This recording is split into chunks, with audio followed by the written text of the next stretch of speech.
最近のトピックはありますか？最近のトピック、個人的ニュースでもいいですよ。最近お気に入りのチャイニーズレストランを発見しました。チャイニーズレストラン、お店の名前なんですか？レンカっていうんだけど、レンカ、北京ダックの概念を超えた北京ダックが食べれます。気になるっすね。半分作ってあって自分で半分こう折りたたんで作るみたいな感じのパフォーマンスがあるんだけど、それがすごい楽しいの。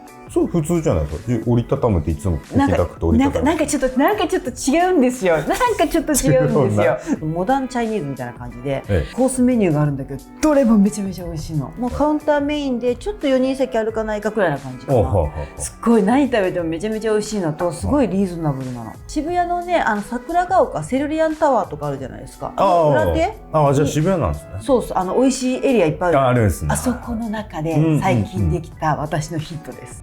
はい、そんな感じで、はい、今回はですね、パリで撮った写真の、ベスト10ですかね。はい、これだってほやほやですよ。今パリのストリートが見えるということですね。見えますね。トレンドも見えるし、ストリートも見えるし、っていうところで、あえてでもトレンドなんだけどちょっと外してみました。ザ・トレンドって分かりやすいよりも、それをうまく自分なりに消化している人たち、一回そのトレンドを知りつつ、自分のエッセンスも混ぜつつ今ですっていう感じの人、超えた人を中心に、揃えてみました。あとは写真的にラブリーな人たちを揃えております。じゃあ最初はドン、こちらの女性なんですけども、新生セリーヌで撮らせてもらいました。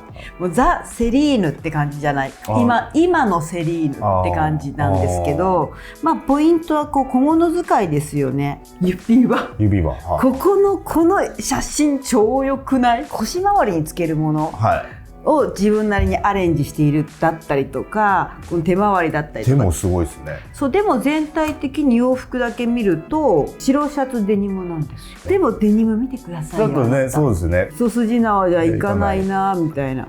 あと首に巻いたりとかファーとかしたりとか、全体的には見覚えがあるというか、既視感があるんだけど今っぽく見えるのが今だなっていう。エターナルなスタイルってあるじゃん。白シャツデニムとか、チノパンシャツみたいな、もう永遠の定番みたいな感じが、あれってもうスタイルじゃん。ファッションじゃなくてスタイルじゃないですか。移ろいゆくものっていうのを確立したもの、今スタイルがファッションになった瞬間なんですよ。それがいいか悪いか別としてね、これはこの人を体現してるんですよ。だって白シャツデニムじゃん、でファンもよくある話ですよ。ここにスカーフくらいつけますよと、でも今っぽく感じるんです。じゃあなぜこれが今っぽいのかっていうのはスタディでゆっくり話したいと思うんですけど、ファッションスタディでここが取れたのはセリーヌだったっていうのは覚えておいてもらえてもいいかなと思います。じゃあこれも今っぽいスタイルなんだなって思ったんですけども、じゃん、小物使いだったりとかシルエットだったりとか、ただ私が一番惹かれたのはメイクなんですよ。このメイクのブルー綺麗じゃないですか、これとデニムのブルーがきれいに合ってませんか？ここだけ見ると割とカジュアル終わりじゃない？カジュアルに見えますね。そうですね。そのラガーシャツっぽいのも際立ちますしね。普通なデニムラガーシャツだとカジュアルじゃん、この色合わせがあることによってめちゃめちゃ色気出てませんか？デニムとカジュアルってこういう使い方もできるんだっていうのは私自身勉強になったことです。彼女の顔立ち自身結構大人顔バシッと見えちゃう顔だからこそ、これ多分似合わないわけですよ、顔だけ言うと、でだからこそこのミスマッチをよりミスマッチにすることによって、一順回ってありっていうところに持ってったってすごいですか？なるほど。レベル高いですね。レベル高いんですよ。言ってることはなんとなく理解できました。そう、パッと見ても難しくない？で、細かい話をするとパンツのシルエットだったりとか、そのラガーシャツだったりとかバッグの大きさみたいなところも今実はトレンドに入っているっていうところですかね。ラガーシャツなんだか着てんだか着てないんだかって思ってますけど、そうずっとくすぶってるじゃん不発弾みたいな一時期ドレスとかが、ね、ラーメンで出してたりしましたね。出した、その後に来るかと思いきやそう来ないんだけど、じわじわずっと根付いてる。そうなんですね。あれ何なんだろうみたいな。次ははい、次はですね、じゃあちょっとそのカジュアルつながりの話します。はい。これは、どこで見たのかな。ドリスかな。すごい普通でしょ。何がってそうですね、すごい普通。何がどうって見覚えありますよ。ウエスタンだし、ベルトだし、チノパンだし。実はこれ、トップスのサイズの絶妙具合。ちょっと思いました。これよりちっちゃいとピチピチだし、でっかいと男の子の服着てるから普通になるんですよ。このちょっとちっちゃい、ジャストよりもややちっちゃいこの丈感分かってらっしゃるなっていうところですね。でポイントは顔立ちなんですけども、優しい顔立ちというか女性的な顔立ちしてますよね。下だけ見るとこれメンズのスタイリングなんですよ。髪長いメンズと一緒なんですよ。だけどサイズを変えることとこの優しい顔立ちによってよりこのメンズ性が生きてくるわけですよ。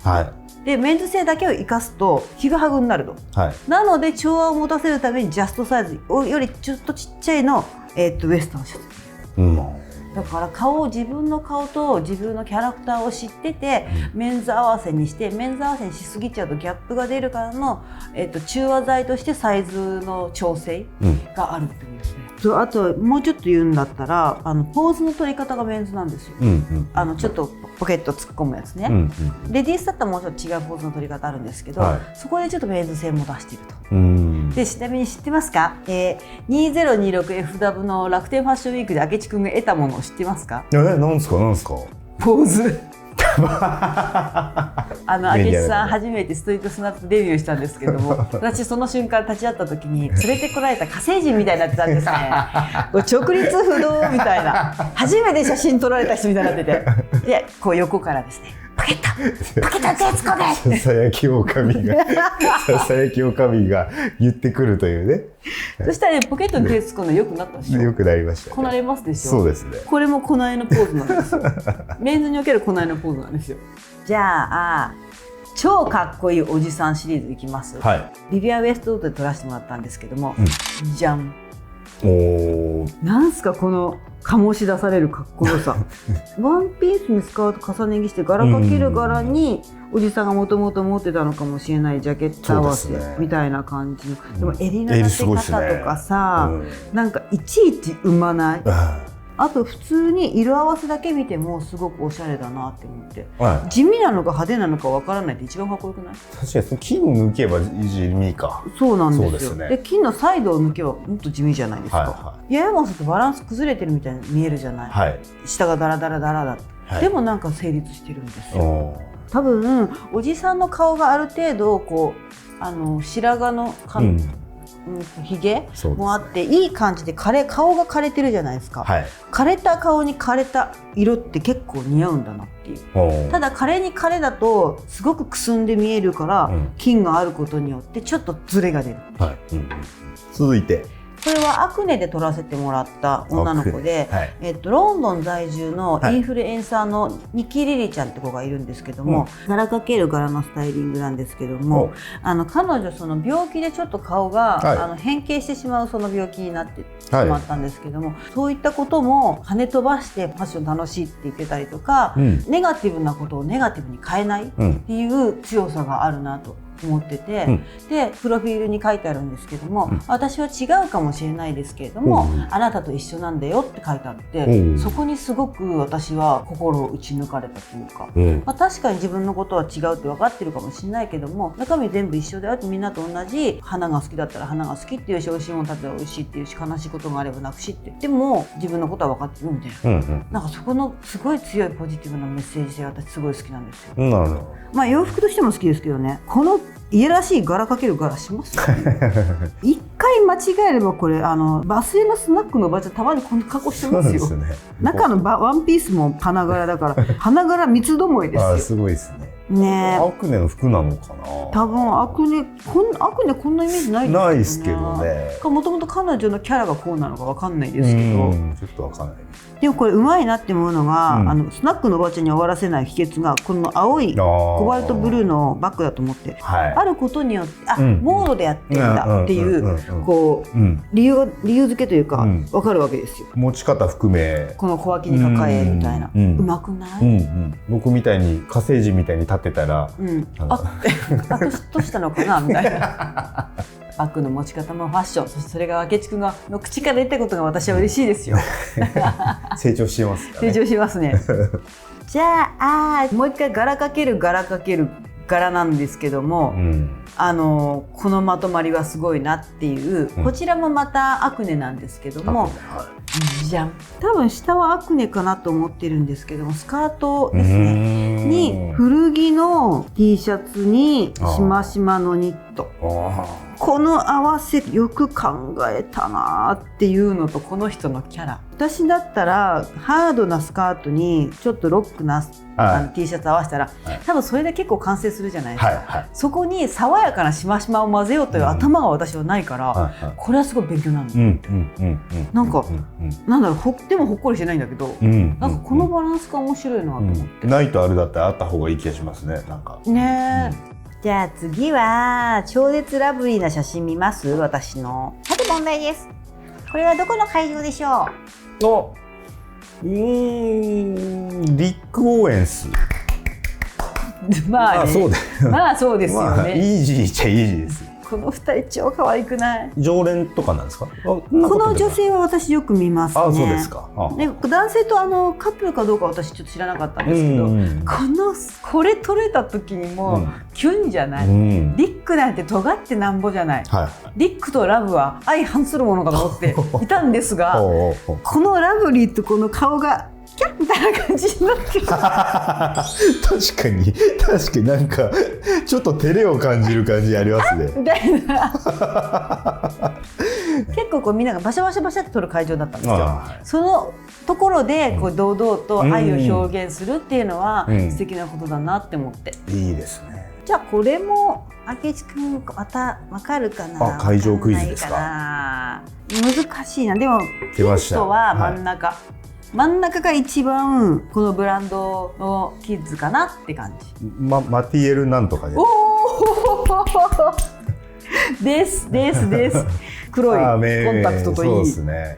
ちょっとゴスな感じ、今回はこれです。ちょっとカラフルなものにしてみます。絶対1枚入れてきますよね。まあ絶対もう私の風物詩だと思ってもらってファッションっていろんな正解があるからっていうこともあって、いろんなジャンルの人を見せたいなと思って、こっちもこっちで私は好きなんですよ。これがストリートっていうのまたね、いいですよね。刺激を受けますね、海外は。受けますよ、面白いんですよ。これはザ・トレンドって感じですかね。もう明智君はわかると思います。ミュウミュウです。ミュウミュウ代表は今回はこれですか？これですね。毎回言いますよね。ミュウミュウもやっぱりトレンド作っていく側の人だから押さえときたいなっていうのもあるのと、前シーズンかな、SS でエプロンが出て一回話題になったんですよ。エプロン、この今ちょうど着てるお母さんのエプロンみたいなが、ランウェイがすごく出てきて、で話題になった理由が、それは果たしてストリートに落ちるのか、みたいな、みんな着るみたいな、もちろん着せ込みなんですけど、やっぱ着るんだっていうのがやっぱ面白いなっていうのと、見てるうちにありかもなって思わせるなっていうところですかね。本当にじゃあ前だけのものなんですか、これは？本当前、いわゆる台所で使うエプロンっていう感じでも、よく見るとミュウミュウケースとか、お料理できないな。お料理はできないですね。これで濡れた手とか拭けないよみたいな。ちょっとしごでき姉さんの派生感はどうなんですか？しごでき姉さんも仕事してるじゃないですか。この人、家でめちゃめちゃ仕事してるんですよ。だってお母さんの家の仕事もワークですよ。エプロンだから。エプロンはワークだから、しごできはワーク、一応ワークウェア、ワークウェアなのかな、エプロン。究極のワークウェアって言ってたよ。出てなかったワークウェアでしたね、まだ。その手があったかみたいな。ワークとかミニタリーとかテーラードってメンズのファッションのカテゴリーだったから、レディースは割と語られてこなかったんですよ。レディースのワークって、レディースはだっておしゃれするもの、お出かけするものの時に着るお洋服ばっか語られてきたけど、仕事してるんですよ、レディースは。時のワーク。本当だ、目から鱗でしたわ。そうなの。そのメッセージに私気づいた時に、みゆっちゃすげえと思ったよ。じゃあしごでき姉さんということで。一応しごできなんですよ。いいですね。仕事するかどうかは別としてね。これでね。じゃあ最後私のお気に入りの女の子の話する。ラストですか？これはガブリエラ・ハーストの最後ショーの後に撮らせてもらったんですけど、前もこの人紹介したかな。あったかもしれないですね。ニューヨークの人、多分スタイリストさんかなんかじゃないかなと思うんですけど、足綺麗じゃね。私、まあ足フェチなわけではないんだけど足綺麗じゃねっていうのと、体型はカバーするものじゃなくて生かすものだと私は思っていて、彼女めっちゃ生かしてないっていうのが私すごい好きなんですよ。割とねロックティーにちょっとなんだろうな、美獣なものとか合わせるのが好きな人なんですけども、かっこいいんですよいつも。であとオレンジのブルーの組み合わせとかも案外しそうでしないなと思って、確かにとかって思って、うまくないですか？色合わせも結構参考になるのと、やっぱ首周り結構ぐちゃぐちゃっと持ってるなっていうところがポイントですかね。以上ですか？10組。一応番外編でご紹介させてもらってもよいですか？番外編、じゃあ最後おまけで。じゃあマスト筋肉マンの新しいペアですか？新しい、そうだねそうだねこっちが悪いやつでこっちがそこまで悪くない方でもペアなんだ。そう心では2人とも優しい方この方たちはショー会場ではない。全然関係ない。どっかのカフェかどっかですか？そうだね、どっかのカフェでちょうど座ろうと思ってた時で、見つけちゃったから声かけたっていう。ファッション性は特に関係はない。キャラクターです。キャラクターでってことですね。今日多分私ギャップがあったんだと思う。このショーの前にラブリーなセシリア・ハンセンを撮ったんですよ。ラブリーな頭でこう可愛いの撮れたな、撮れたらマッスルいるみたいな後ろの背景込み込みでこの赤の入り具合とか最高じゃないですかなんかいろいろ持ってんな自分って思った一枚ですよ、じゃあ皆さんのベストスナップをお聞きしましょうかね。コメント欄でね聞かせてもらえたらと思います。ちなみにあけっぴはアクネのスカートの方、このメンズ、これかっこいいね。これそうですね。そう、それでトレンドの話だったりとか時代の流れについては4月29日から5月13日まで、ファッションスタディボリューム10の方で詳しく話したいなと思うので、よかったらぜひ聞いてみてください。URL は概要欄に貼ってあるので気になる人はチェックしてみてください。それではまた次回の動画でお会いしましょう。じゃあねー。